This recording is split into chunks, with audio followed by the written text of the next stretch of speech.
Bonjour, bienvenue pour ce module numéro 5 des SIG appliqués à l'analyse archéologique. Donc pour ce module, nous allons voir comment utiliser des géotraitements raster et comment utiliser également des modèles numériques de terrain. Alors pour commencer, nous allons ouvrir un nouveau projet. Donc en EPSG, toujours 25830. Donc toujours vue, propriété, changer la projection. Et ma projection a donc bien été changée ici. Donc on va ajouter une première couche qui est celle des sites archéologiques de la Comunidad Valenciana, que nous avons déjà utilisé dans l'un des modules précédents. Voilà. Et nous allons donc voir comment il est possible d'effectuer différents types de travaux avec ces fichiers, et nous verrons après avec les modèles numériques de terrain. Donc il y a quelque chose d'assez intéressant où on peut représenter une densité d'un élément donné. Donc dans ce cas-là, ça sera les sites archéologiques de la région de Valence.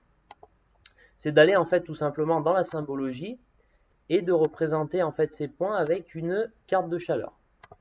Donc la carte de chaleur, elle va permettre en fait tout simplement de représenter quelle est la densité de points contenue ou concentrée dans un endroit en particulier. Donc par exemple, la couleur chaude peut être, on peut dire le rouge par exemple, et la couleur froide peut être le jaune clair.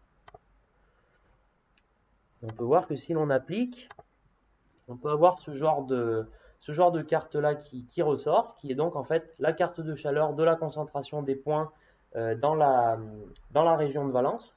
Donc on voit qu'en fait plus il y a de points concentrés dans le même endroit et plus la couleur va se rapprocher du rouge, et moins il y a de points et plus la couleur va se rapprocher du jaune. Ensuite, donc comme j'ai dit, il est possible d'ajouter un modèle numérique de terrain. Donc pour cela, ajouter une couche.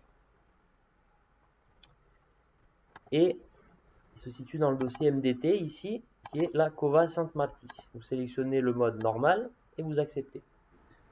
Donc vous voyez qu'ici, j'ai un nouveau modèle de terrain qui a été ajouté à ma couche. Donc un modèle de terrain, qu'est-ce que c'est? C'est un fichier, il faut bien savoir que c'est un fichier raster, donc c'est une image, et qui permet de représenter en fait notamment toutes les questions liées à l'altitude et à l'élévation d'un terrain. Donc avec ce modèle numérique, nous allons appliquer plusieurs types de travaux. Donc d'abord, on peut appliquer un travail sur la visibilité et l'illumination. Donc pour cela, on va se servir de la boîte à outils. Donc outils géotraitement, boîte à outils. Et on va sélectionner visibilité et illumination que vous avez ici. Donc toujours bien taper dans la barre de recherche. Et on va choisir le mode. Donc c'est bien dans le mode Sextante que vous avez ici, qui est un algorithme. Dans la visibilité et l'illumination, nous allons choisir la représentation du relief par estompage, qui est donc ici. Donc si vous voulez que ça aille plus vite, vous sélectionnez ici dans la barre de recherche, tapez ROP par exemple, et vous avez représentation du relief par estompage, illumination ici. Donc ce qu'on va faire avec ce mode, ça va être de représenter l'altitude de façon beaucoup plus claire. Donc pour cela, vous sélectionnez le modèle numérique de terrain que l'on a ajouté, qui est la Cova Sainte-Martí. Méthode, vous choisissez la méthode standard et vous choisissez simplement un nom au fichier en sortie. Donc le fichier, par exemple, on peut l'appeler modèle numérique de terrain underscore Cova Sainte-Martí. Enregistrer. Et pour l'emprise en sortie, il faut bien sélectionner l'étendue de la couche de la Cova Sainte-Martí pour que ce qu'on va appliquer à notre modèle numérique de terrain s'applique donc à la bonne zone souhaitée. Accepter.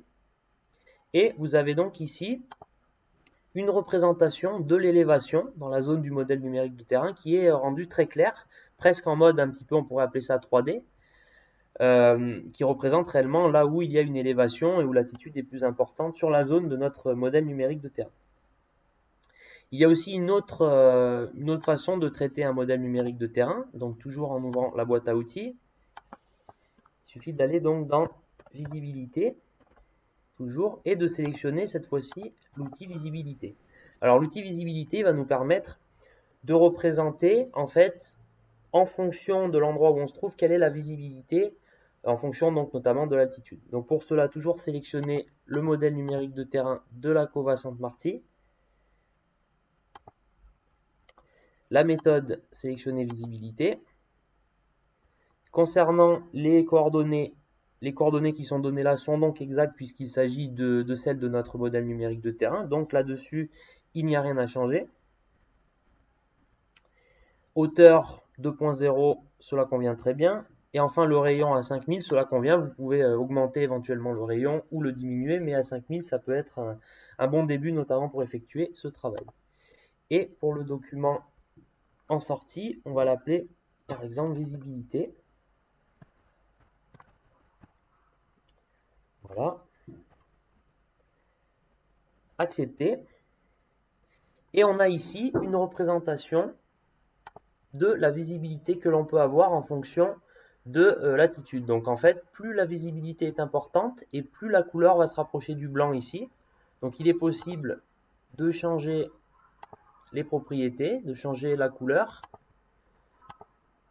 avec les propriétés du raster, la transparence. Il est possible donc d'augmenter de changer la concentration en bleu, en rouge, en vert, etc. et en ayant donc des représentations qui peuvent être un peu plus claires et un peu plus parlantes. Donc c'était finalement ce module un aperçu de ce qu'on peut effectuer avec un modèle numérique de terrain et des différentes analyses et opérations que l'on peut effectuer avec ce type de raster. Donc c'est tout pour ce module, on se retrouvera donc lors du suivant. Merci beaucoup.